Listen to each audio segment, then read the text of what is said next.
Hello and welcome back. Here we are with Tony Alonso. He needs no introduction. He's well known to all of you, I'm sure, as a composer. Finishing his doctorate at Emory in liturgical studies. And Tony is presenting this year at NPM on obstacles to participation. So we want to ask him, what are they? So I have 6 obstacles to full conscious active participation. I got through 4 at my workshop yesterday, but I'll give all 6 to the PrayTell viewers. 1 is being seduced by inspiring people over inspiring their participation. This is like Star Cantor, or that's... Star Cantor, but I think it works in more subtle ways, just the ways in which people respond to our ministry, because it's a very vulnerable ministry, making music. So people come up to us and they love the communion meditation song, probably more than they love the way we led the Sanctus. Yeah, okay. So it could be the Star Gregorian Chant Schola or the Star Guitar Group. Yeah, this is not limited to any particular genre. 2 is what I would call a misplaced love. The love of the organ, piano, praise band over the love of the singing assembly. 3, these are hitting close to home. Yeah. It's hard hitting here on PrayTell, isn't it? Okay, yes, go for it. I will say that this is really an examination of conscience that I've done of myself. Oh, okay, I'll steal myself for the next one. What's number 3? Okay, number 3.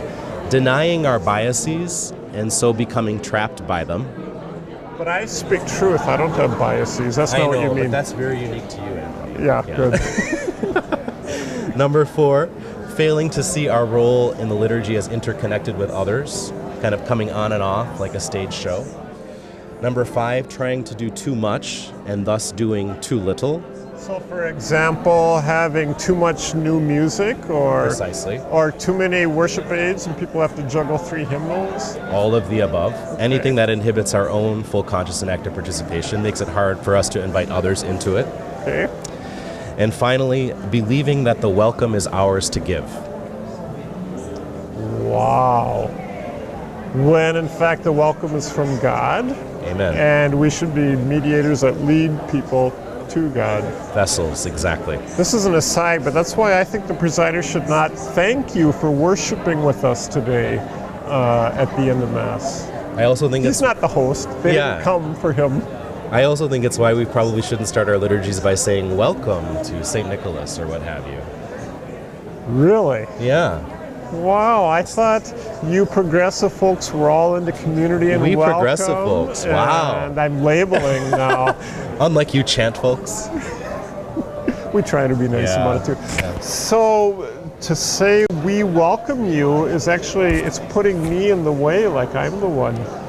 Well, I had a parishioner come up to me when I worked at a church in Chicago who said, every time you get up and say, welcome to St. Nicholas Parish, you assume it's your welcome to give. What if you said, good morning, St. Nicholas, good morning, church, because we're all the church. Mm-hmm. And I thought about that a lot. That's pretty powerful, Tony. Okay, so we have 6 obstacles. So let's talk about what it would look like if we not do each of those things. So I don't remember all 6 in order. But let's run them through. Right. So first, being seduced by inspiring people over inspiring participation. So the goal really has to be that the assembly take ownership of it.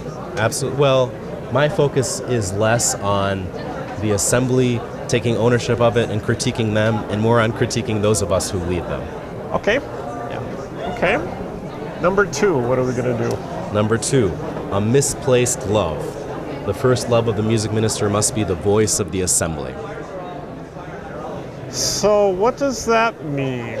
What would look different in the way I play the organ, or the way I decide whether to use piano or drums, or which? Well, I think it happens even before you play. Okay. It happens when we talk about what music we're going to sing. And I think a lot of conversations get bogged down about how great it would sound with the band or the organ or the drums or what have you. And so often when I've worked with committees, I make us sing everything a cappella, no matter the genre, to see if it sings in the voice of the assembly. And it can be enhanced and made more beautiful, but if the driving force is the instrumentation, then I think we have a misplaced love. Wonderful. You ready for 3? No, but let's do it. It's early here in Houston. Denying our biases and so becoming trapped by them. Can you name an example? What's one bias that you keep coming across? Oh, I would just say a bias towards a particular musical genre, accompanied by an appeal to some theological principle that grounds it. But I've rarely heard people say advocate for a style or genre that they don't like because of a theological principle. So usually I think the bias comes first, and then our search for a theological principle to ground it comes second. So I want Latin chant because I want Latin chant. Or I want the heritage of the church's music carried forward in a particular way. But I've never heard someone say, I really don't like chant, but I think we need to carry this forward. Okay. Or I really don't think we need to respond to contemporary dynamics of culture. Or I really think we do, but I don't think we should use X music. So I'm asking for, I guess, a more honest humility when discussing music and worship that names our preferences. Something I appreciate that you do when you say that you love chant. I think it's a helpful starting point. Yeah, it certainly is the case that we are operating out of preferences, but we lead with our supposed principles. Exactly. Yeah. Good. You're getting it. You're getting it. What's next, Tony? Failing to see our roles as interconnected with others. Another way to say it would say that be simply the mantra that we hear that all of us, by right and duty of our baptism, are called to participate fully in the liturgy. We see it, though, with music ministers who play the gathering hymn and then put their heads down until the Gloria and then reemerge, or the presider who's inattentive to the first reading and the psalmist and all of a sudden emerges for the gospel acclamation. So a deep commitment to presence in the liturgy, not just when we're on. So is this a spirituality or a code of conduct? Or? I think it's both of those things. I think it's a spirituality. I talked a bit in my workshop how it's something we don't just practice in liturgy, but we actually need to practice being present to others in our daily lives so that our liturgical presence can be full as well. Very good. Number 5, trying to do too much and thus doing too little, which to me is closely bound up with that last one, of sometimes we do so much that it prevents us from being fully actively involved in the liturgy because we're thinking about how to sing the second verse of the responsorial psalm, or we're thinking about that incredible anthem we've learned for the preparation of the gifts. And sometimes we need to just throw one ball in the air before we can toss a few. So it's a problem of overshooting. It's doing more music than we're able to do well. I think so. Okay.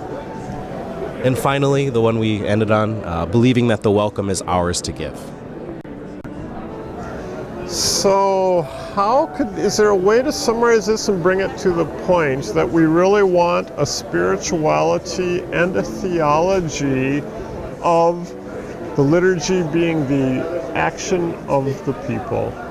Yeah, I mean, at its heart, these are very simple, core, foundational principles that if we foreground our own, as leaders, our own full conscious and active participation in the liturgy foremost, then our invitation to others is more compelling. Sounds good to me. What do you think? We'll look forward to your comments at PrayTell. Thanks, Tony, for a good conversation and active participation.